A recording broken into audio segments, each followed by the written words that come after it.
আয় ব্যয়ের হিসাব মেলাতে নাভিশ্বাস, ব্যক্তির করমুক্ত আয়সীমা নিয়ে স্বস্তির খবর থাকছে না বাজেটে, বাস্তবতা বিবেচনার তাগিদ।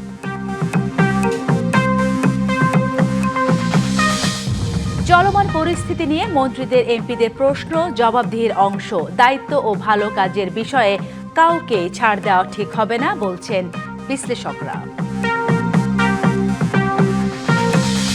বিজিবির বাধায় জয়পুরহাট সীমান্তে বিএসএফ এর কাঁটা তারের বেড়া নির্মাণ চেষ্টা ব্যর্থ, ঠেলে পাঠানোর চেষ্টা চলছেই, রুখতে সর্বোচ্চ সতর্কতা।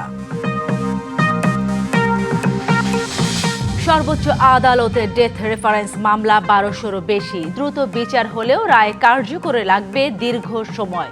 বিচার বিভাগের সক্ষমতা বাড়ানোর পরামর্শ। একদিকে মূল্যস্ফীতির চাপ, অন্যদিকে বৈশ্বিক অস্থিরতায় আয়ের চেয়ে বেড়েছে ব্যয়। এতে হিমশিম মানুষ। এমন বাস্তবতায় করমুক্ত আয়সীমা নিয়ে আসছে বাজেটে খুব একটা স্বস্তির খবর থাকছে না। যদিও বিশ্লেষকরা মনে করেন করনীতির ক্ষেত্রে শুধু রাজস্ব সংগ্রহ নয়, মানুষের প্রকৃত ক্রয় ক্ষমতা ও জীবনযাত্রার ব্যয়ের বিষয়েও বিবেচনা করা উচিত। অভ্যন্তরীণ কাঠামোগত দুর্বলতা এবং বৈশ্বিক অস্থিরতার মধ্যে 11 জুন 2026-27 অর্থ বছরের বাজেট ঘোষণা করতে যাচ্ছে বিএনপি সরকার। বরাবরের মতো এবারও করদাতাদের জন্য বাজেটের সবচেয়ে বেশি আলোচিত ব্যক্তির করমুক্ত আয়সীমা। 2025-26 অর্থ বছরের বাজেটে বার্ষিক করমুক্ত আয়সীমা আগের মতোই 3,50,000 টাকা অপরিবর্তিত রাখা হয়েছিল। তবে 2026-27 অর্থ বছর থেকে পরের এক অর্থ বছর পর্যন্ত এই সীমা 25,000 টাকা বাড়িয়ে ব্যক্তির করমুক্ত আয়সীমা করা হয় 3,75,000 টাকা। ধাপে ধাপে কর কাঠামো সংস্কারের কথা বলা হলেও গত কয়েক বছরে যে হারে জীবনযাত্রার খরচ বেড়েছে তার তুলনায় এই বৃদ্ধি কি বাস্তবসম্মত? দিন আনে দিন শেষ হয়ে যায়, এরকম এই ইনকাম তো এটাই শেষ হয়ে যায়, তাই তাদের ইনকাম ট্যাক্স কিভাবে দিবে?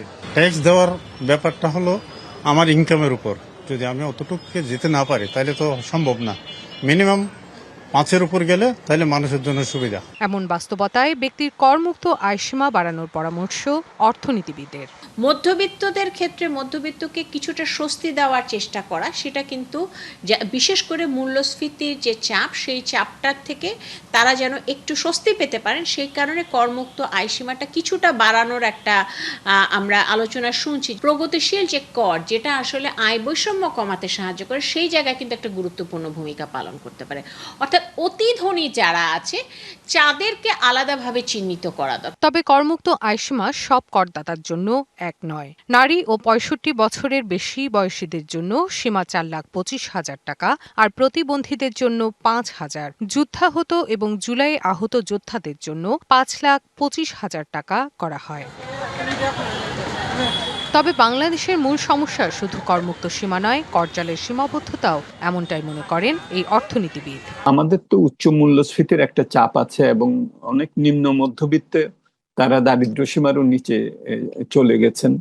ক্রয় ক্ষমতার একটা সীমাবদ্ধতা দেখা দিচ্ছে এবং যেহেতু নতুন কর্মসংস্থান এবং আয় বৃদ্ধি সেইভাবে হয়নি, সুতরাং এইবারের বাজেটে আমি আশা করব যে করমুক্ত আয়ের সীমাটা কিছুটা বাড়ানো হবে। তাই করমুক্ত আয়সীমা বাড়ানোর সাথে সাথে করজাল সম্প্রসারণ, ফাঁকির পরিমাণ কমানো সহ কর ব্যবস্থার প্রতি আস্থা ফেরানোই দীর্ঘমেয়াদী সমাধান বলে মনে করেন তিনি। মূল্যস্ফীতি। Rifat Tasnuva, DBC news, Dhaka. খনিজ সম্পদের ভাণ্ডার প্রকৃতি কন্যা সিলেট, সমান্তরালে রয়েছে দুর্যোগের চোখ রাঙানিও। এমন বাস্তবতায় বাণিজ্য, শিক্ষা, স্বাস্থ্য ও অবকাঠামো খাতে আছে নানা চ্যালেঞ্জ। আসছে বাজেট ঘিরে তবু নতুন স্বপ্ন দেখছে জনপদ। যোগাযোগ ব্যবস্থা, প্রবাসী বিনিয়োগ, কর্মসংস্থান ও প্রাকৃতিক সম্ভাবনাকে কাজে লাগিয়ে জুৎসই উন্নয়ন পরিকল্পনা গ্রহণ ও বাস্তবায়ন করবে নতুন সরকার, এমন প্রত্যাশা সিলেটবাসীর। ঐতিহাসিকভাবেই সিলেটের ভূমিরূপ যেমন বৈচিত্র্যময়, তেমনি রয়েছে বৈচিত্র্যময় সংস্কৃতি। এখানকার তেল, গ্যাস বা বালি পাথরের মতো খনিজ উপাদান সমৃদ্ধ করছে দেশের অর্থনীতিকে। শুধু খনিজ সম্ভাবনাই নয়, প্রাকৃতিক সৌন্দর্যের আধার এই জেলায় রয়েছে পর্যটনের নানা উপাদান। এছাড়া এখানকার একটি বিশাল জনগোষ্ঠীর শক্ত অবস্থান রয়েছে ইউরোপের দেশগুলোতে, বিশেষ করে লন্ডনে, যাদের হাত ধরে শক্তিশালী হচ্ছে দেশের রেমিটেন্স। অথচ সম্ভাবনার এই জনপদে আক্ষেপও কম নয়। ক্ষমতার পালাবদলে রাজনৈতিক আশ্বাস ও পরিকল্পনার স্রোতে গৃহীত হয় উন্নয়ন পরিকল্পনা, কিন্তু সবকিছুই যেন অগোছালোই থেকে যায়। কাঙ্ক্ষিত উন্নয়ন যেন মরীচিকা। বাস্তবতা যখন এমন, তখন আবারও নতুন করে স্বপ্ন দেখে নাগরিক মন। কৃষি কাজের সাথে যুক্ত রয়েছেন, বরাদ্দের ঘাটতির জন্য কিন্তু বারবারই সেটা কিন্তু হয়নি। শিক্ষার সাথে আপনি তথ্য প্রযুক্তি খাত যখন যুক্ত হয়ে যায়, তখন কিন্তু আসলে সেটা শুধুমাত্র শিক্ষার জন্য বরাদ্দ থাকে না। সিলেটে রয়েছে প্রবাসী বিনিয়োগের অপার সম্ভাবনা, আছে পর্যটন শিল্পের হাত ধরে অর্থনীতির চাকা ঘুরিয়ে দেবার শক্তিও। তাই প্রত্যাশাও অনেক। মিল ফ্যাক্টরি আছে, বিভিন্ন প্রতিষ্ঠান আছে, এগুলাতে ইনভেস্ট করতে হবে, প্রবাসীদের এদিকে আপনার যোগ করতে হবে। দ্রুতগতি সম্পন্ন একটি রেল লাইন আমরা কাজের শুভ সূচনা এই বাজেটের এই অর্থ বছরের মধ্যে আমরা দেখতে চাই। একটি স্থিতিশীলের মধ্যে যদি বাজেটটা আসে, হয়তো বা দেশবাসী উপকার হবে। জেলার অর্থনৈতিক গুরুত্ব বিবেচনায় এবারের বাজেটে সুষম পরিকল্পনার কথা জানান বাণিজ্য মন্ত্রী। আগামী দিনের বাজেট যে ধারাটার সূচনা করবে সেটি হচ্ছে নতুন বিনিয়োগ আকর্ষণ, ব্যবসা বান্ধব একটা পরিবেশ সৃষ্টি করা এবং সামগ্রিক আর্থিক এবং অর্থনৈতিক ব্যবস্থাপনার মধ্যে একটা শৃঙ্খলা আনয়ন করা। সিলেট অঞ্চলে সড়ক, ট্রেন ও আকাশপথ নিয়ে বিস্তর পরিকল্পনা রয়েছে সরকারের। এখন অপেক্ষা তা বাস্তবায়নে টেকসই পদক্ষেপের। সিলেটের মূল্যবান খনিজ সম্পদ, কৃষি উৎপাদন কিংবা প্রবাসী রেমিটেন্স জাতীয় অর্থনীতিতে যতটা অবদান রাখছে, সে অনুপাতে সিলেটে গড়ে ওঠেনি কলকারখানা। সুযোগ সৃষ্টি হয়নি ততটা কর্মসংস্থানের, কিংবা আসেনি পর্যাপ্ত বিনিয়োগ। আসছে বাজেটে বিষয়গুলো সরকার নজরে রাখবে, এমন প্রত্যাশা সিলেটবাসী। Pratyush Talukdar, DBC news, Sylhet. শুধু আলোচনা নয়, জানতে চাওয়া ও প্রশ্ন ছিল বিএনপির সংসদীয় দলের বৈঠকে। নির্দেশনা পাশাপাশি মন্ত্রীদের কাছে প্রধানমন্ত্রী জানতে চেয়েছেন 100 দিনের কর্মসূচি বাস্তবায়নের চিত্র। এমপিরাও জোরালো প্রশ্ন করেছেন মন্ত্রীদের। বৈঠকে বিরোধী দলীয় আসনগুলো তদারকি করতে দায়িত্ব দেওয়া হয়েছে নারী এমপিদের। বিএনপির সংসদীয় দলের এমন বৈঠককে জবাবদিহির অংশ উল্লেখ করে ইতিবাচক বলছেন বিশ্লেষকরা। তাদের পরামর্শ, দায়িত্ব ও ভালো কাজের প্রশ্নে এমপি মন্ত্রীদের ছাড় দেওয়া ঠিক হবে না। বাজেট অধিবেশন শুরুর আগের দিন শনিবার সংসদ ভবনে বিএনপির সংসদীয় দলের সভা হয়। সভাপতিত্ব করেন সংসদ নেতা তারেক রহমান। দিক নির্দেশনার পাশাপাশি এমপি মন্ত্রীদের রাজনৈতিক কর্মকাণ্ডে সক্রিয় হওয়া, জনকল্যাণে সরকারের কর্মসূচির বাস্তবায়ন এবং সরকারের ভেতরে দল যাতে বিলীন না হয় সে বিষয়ে নজর রাখার পরামর্শ দেন প্রধানমন্ত্রী। বিএনপির 36 নারী এমপিকে বিরোধী দলীয় ও স্বতন্ত্র মিলিয়ে 79টি আসনের উন্নয়ন তদারকির দায়িত্ব দেন প্রধানমন্ত্রী, যেখানে একজন 1 থেকে 4টি আসনের দায়িত্ব পেয়েছেন। মিটিং এর শেষ পর্যায়ে গিয়ে প্রধানমন্ত্রী নিজে একটি লিখিত বক্তব্য প্লেস করেন। সেখানে আমাদেরকে 36 জন এমপিদের কার কোন আসনে দায়িত্ব প্রাপ্ত সেই আসন ঘোষণা করেন। সেখানে দেখা যাচ্ছে নারী এমপিদের কেউ 1টি আসন পেয়েছে, কেউ 2টি আসন, কেউ 3টি আসন, কেউ 4টি আসনেও দায়িত্ব পেয়েছে। সংসদীয় দলের বৈঠকে আইনশৃঙ্খলা পরিস্থিতি, বিচার ব্যবস্থা, দুর্নীতি, চাঁদাবাজি, হামের প্রাদুর্ভাব, শিক্ষা সহ সমসাময়িক ইস্যু নিয়ে মন্ত্রীদের বিভিন্ন প্রশ্ন করেন এমপিরা। মন্ত্রীদেরও জবাব দিতে করতে হবে জনগণের কাছে।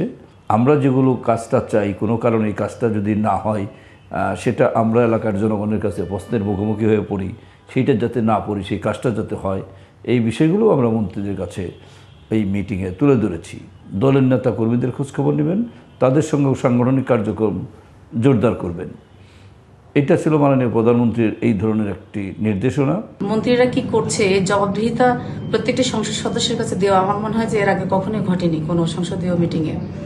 তো আসলে বিষয়টা খুবই গণতান্ত্রিক। ওই সভায় এমপিদের পাশাপাশি প্রধানমন্ত্রীও মন্ত্রীদের কাছে জানতে চান 100 দিনের আমলনামা। এ ধরনের সভাকে ইতিবাচক উল্লেখ করে বিশ্লেষকরা বলছেন, সরকারকে স্বচ্ছতা নিশ্চিত করতে হবে। একটা দলের যখন সংসদীয় আলাপ কমিটির আলাপ চলে, তখন কিন্তু এটা তার দলের মন্ত্রীদের অভ্যন্তরীণ জবাবদিহিতা নিশ্চিত করে।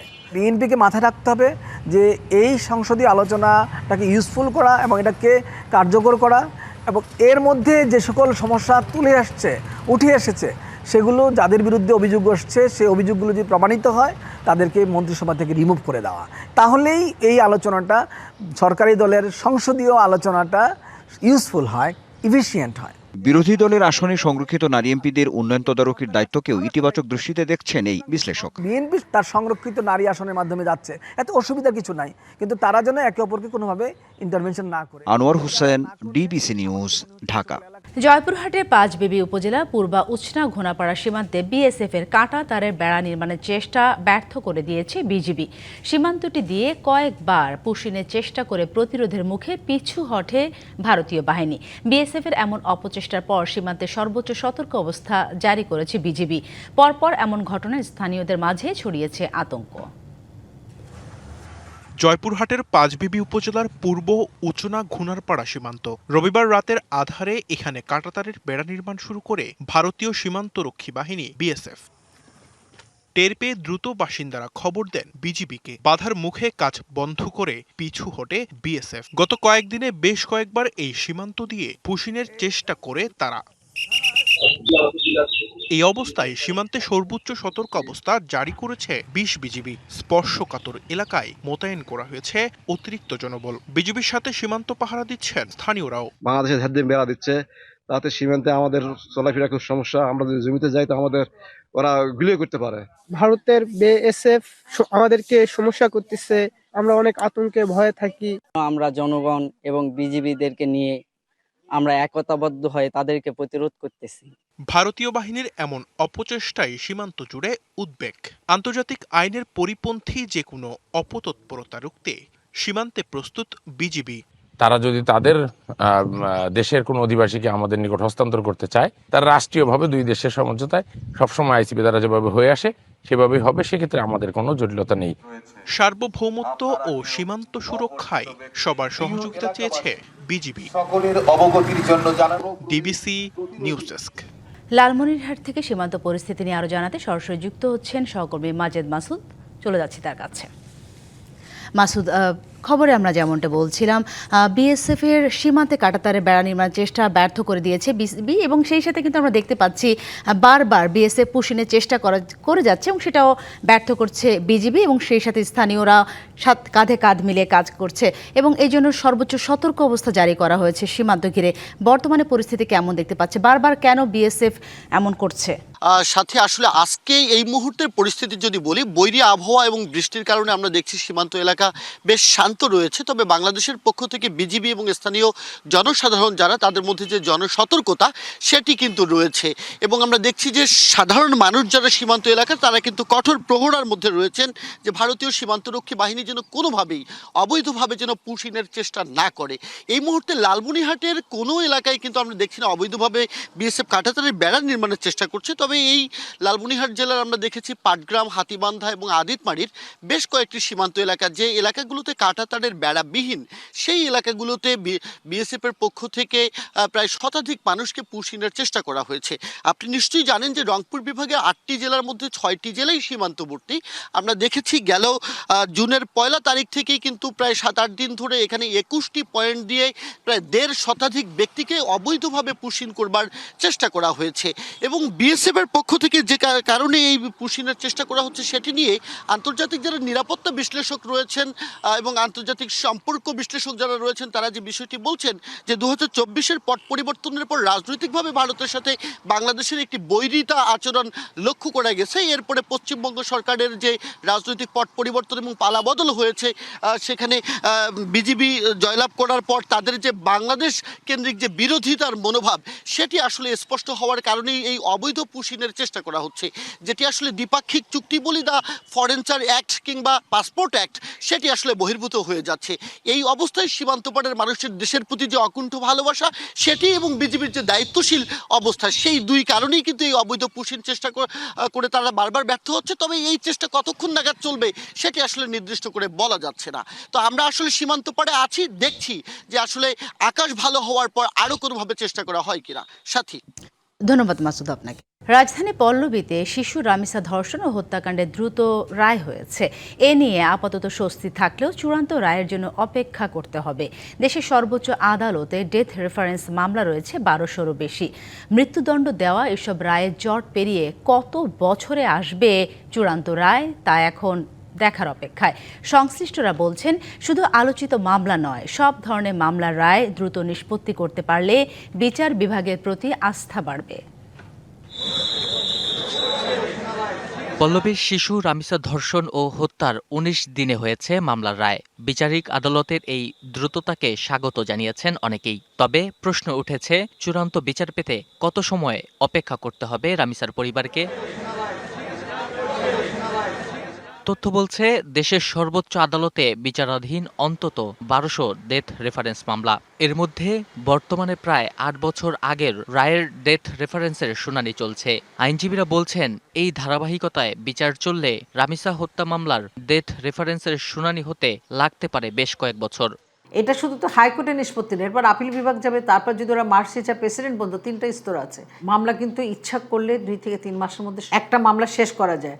আরও যে মামলাগুলো পড়েছে তাদেরও পিতা মাতা আত্মীয়স্বজন কিন্তু কষ্টে আছে, তারাও তো বিচার চায়। বিচারহীনতার সংস্কৃতির শব্দটা উচ্চারিত হচ্ছে, দীর্ঘসূত্রিতার যে শব্দটা উচ্চারিত, মানুষের মধ্যে ভয়ভীতি কমে যাচ্ছে, কিছুই হবে না, আমাদেরকে আইন কিছু করতে পারবে না। এই জায়গাগুলোর থেকে আমার মনে হয় যে আমরা কিছুটা হলে নিষ্কৃতি পাবো। মানবাধিকার কর্মীরা বলছেন, আলোচিত মামলা দ্রুত রায় সাময়িক স্বস্তি দিলেও বিচারহীনতার সংস্কৃতি ভাঙতে প্রয়োজন রায়ের চূড়ান্ত ধাপ পর্যন্ত কার্যকর অগ্রগতি।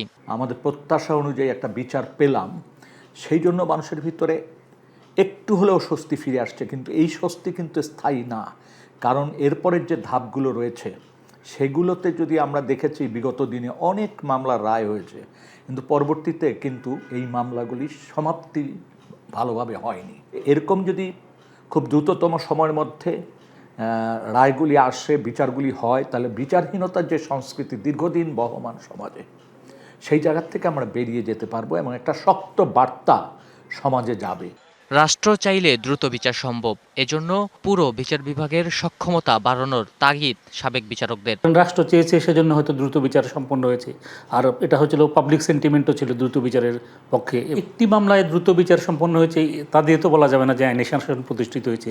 এখন আইনি শাসন প্রতিষ্ঠা করতে গেলে সার্বিক বিচার ব্যবস্থাকে নিয়ে আপনাকে ভাবতে হবে। হাইকোর্ট ডিভিশনে হলো যে আমরা আশা করব যে দ্রুত বিচার হবে, প্রকাশ্য বিচার হবে, আপিল বিভাগেও দ্রুত বিচার হবে, প্রকাশ্য বিচার হবে। তাহলে হয়তো ধরেন জনমনে যে এটা সম্পর্কে যে আশঙ্কা আছে, এই আশঙ্কা দূরীভূত হবে। সংশ্লিষ্টরা বলছেন, সর্বোচ্চ আদালতে রামিসা হত্যাকাণ্ডের রায় দ্রুত কার্যকর হলে বিচার প্রার্থীদের মনে জাগতে পারে নতুন আশা। নাজমুল হুদা, ডিবিসি নিউজ, ঢাকা। বিরোধ মেটাতে রাজধানী মৌচাকে চলছিল সালিশি বৈঠক। সেখানে উত্তপ্ত বাকবিতণ্ডা। এক পর্যায়ে ছুরিকাঘাতে প্রাণ হারান স্বেচ্ছাসেবক দলের সাবেক এক নেতা। নিহতের পরিবারের দাবি, হত্যাকারীদের দ্রুত গ্রেপ্তার ও দৃষ্টান্তমূলক বিচার নিশ্চিত করতে হবে। ঢাকা মেডিকেল কলেজ হাসপাতালের জরুরি বিভাগের সামনে স্বজনদের আহাজারি। কান্নায় ভেঙে পড়া পরিবারের একটাই প্রশ্ন, কেন প্রাণ দিতে হলো বিল্লাল তালুকদারকে? সোমবার রাতে মৌচাকের আনারকুলি মার্কেটের সামনে পুরনো বিরোধ মেটাতে চলছিল সালিশি বৈঠক। রমনা থানা যুবদলের আহ্বায়ক দিদারুল ইসলাম বাবুর সাথে মারমুখী কথা কাটাকাটির এক পর্যায়ে বিল্লালের বুকে ছুরিকাঘাত করা হয়। পরে রাত 9টার দিকে ঢাকা মেডিকেলে মৃত্যু হয় তার। হাতা দেওয়ার পর যখন ও একটা মাইর খাইছে, মাইর খাওয়ার পর ও 3-4 জন লোক ডাইকে এনে আমার মারছে। ওর পাশে একটা ওর ডানা ছিল, মিরাজুল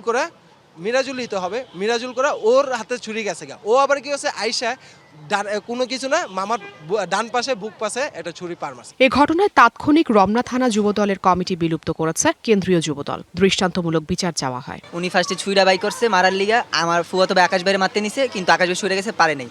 পরে 4-5 জন মিলে আমার আব্বুরে ধরে সাইডে নিয়ে গেছে। পরে আরেকজন ছিল, ও কি করছে, গিয়া বুকের ভিতরে ডাইরেক্ট ছুরিটা দিয়ে পার মাইরা দিয়া দৌড় দেওয়া চলে গেছে। আমি আমার স্বামীর হত্যার বিচার চাই তারেক ভাইয়ের কাছে, আমি আর কিচ্ছু চাই না। আমি তারেক ভাইয়ের কাছে হত্যার বিচার চাই, আর কিচ্ছু চাই না আমি। এদিকে আইন শৃঙ্খলা বাহিনী বলছে, সিসিটিভি ফুটেজ এবং আলামত দুটোই সংগ্রহ করা হয়েছে। তদন্তের পর নেওয়া হবে আইনি পদক্ষেপ। ছুরিকাহত হন এবং ঢাকা মেডিকেল কলেজ হসপিটালে নিলে তাকে মৃত ঘোষণা করা হয়। এই সংক্রান্তে আমরা এখানে সিসি ফুটেজ যেগুলো আছে সেগুলো সংগ্রহ করার চেষ্টা করছি, আর যারা এর সাথে জড়িত আছে তাদেরকে খুঁজে বের করে আইনের আওতায় আনার জন্য চেষ্টা অব্যাহত আছে। স্বেচ্ছাসেবক দল রমনা থানার সাবেক আহ্বায়ক ছিলেন বিল্লাল হোসেন। পরিবার নিয়ে থাকতেন মালিবাগ বাগানবাড়ি এলাকায়। Afrin Anwar, DBC news, Dhaka.